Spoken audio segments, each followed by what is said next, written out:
Lingkungan belajar berdiferensiasi. Lingkungan belajar mengundang murid untuk belajar. Kurikulum memiliki tujuan pembelajaran yang didefinisikan secara jelas. Terdapat penilaian berkelanjutan guru menanggapi atau merespon kebutuhan belajar murid dan menjalankan manajemen kelas efektif.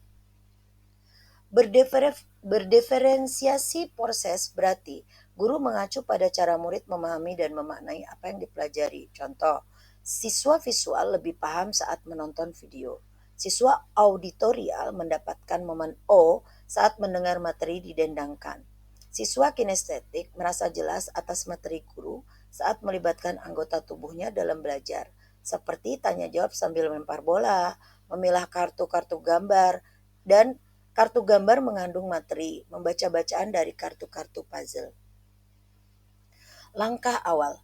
Langkah awal yaitu menganalisis kebutuhan belajar. Caranya menyebarkan Google Form yang isinya memetakan kebutuhan belajar siswa berdasarkan profil belajar siswa. Kemudian menganalisis strategi diferensiasi, menganalisis strategi proses dan produk berdasarkan hasil pemetaan kebutuhan belajar tadi. Pemetaan kebutuhan belajar berdasarkan kesiapan belajar yang saya dapat dari Google Form. Kesiapan belajar, terdapat 17 murid sudah mampu membaca, 3 murid belum mampu menulis apa yang dibacanya, 2 murid berkebutuhan khusus penglihatan sedang. Untuk pemetaan tugas yang mengerjakan LKPD menjadi tutor sebaya adalah yang bisa auditori.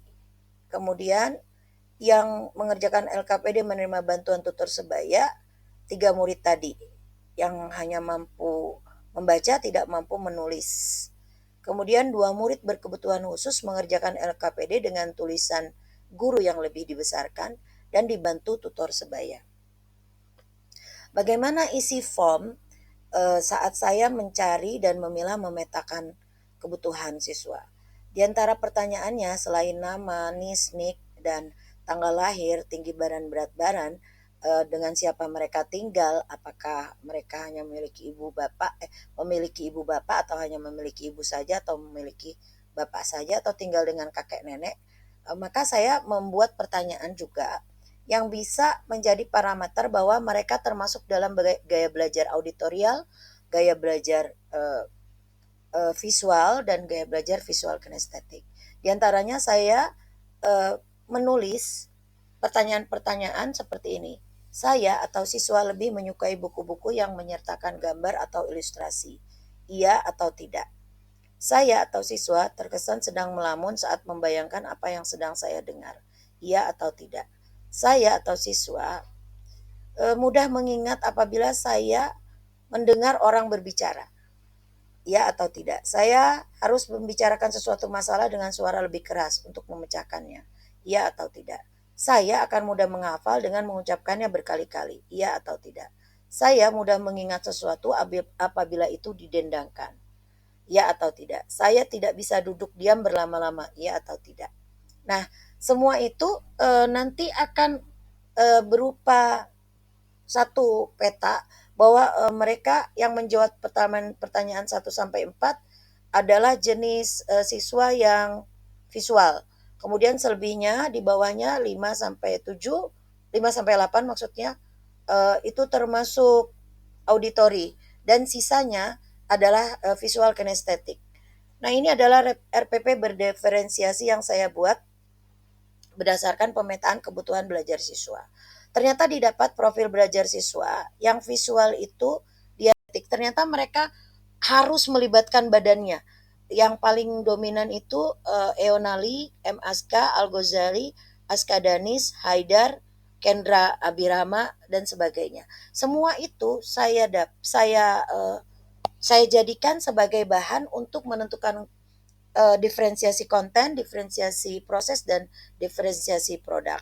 Dalam kegiatan intinya saya membagi 3 kelompok besar, kelompok gaya belajar auditori, gaya belajar visual, dan gaya belajar visual kinestetik.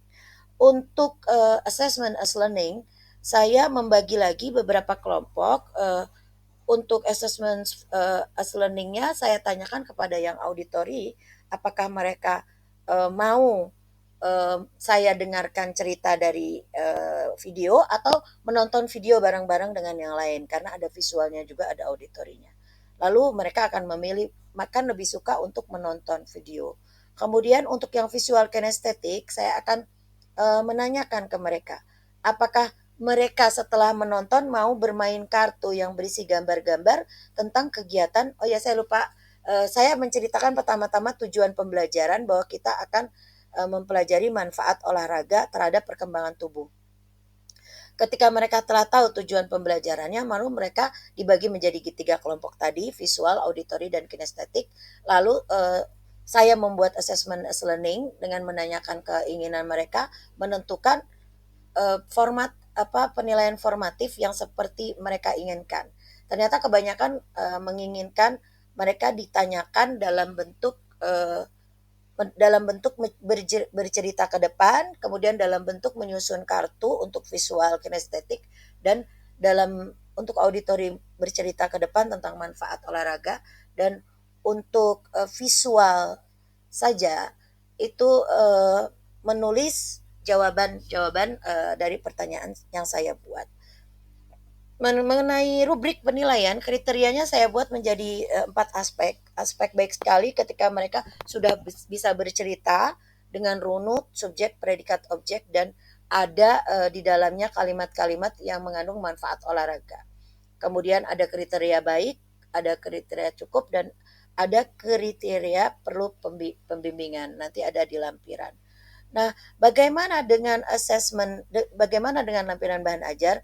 Bisa dilihat pada channel saya Susana Nabila, yaitu manfaat olahraga pada YouTube. Nah, di situ ada saya buat video pada channel saya sendiri tentang manfaat olahraga khusus untuk anak-anak yang memerlukan gaya belajar visual kinestetik.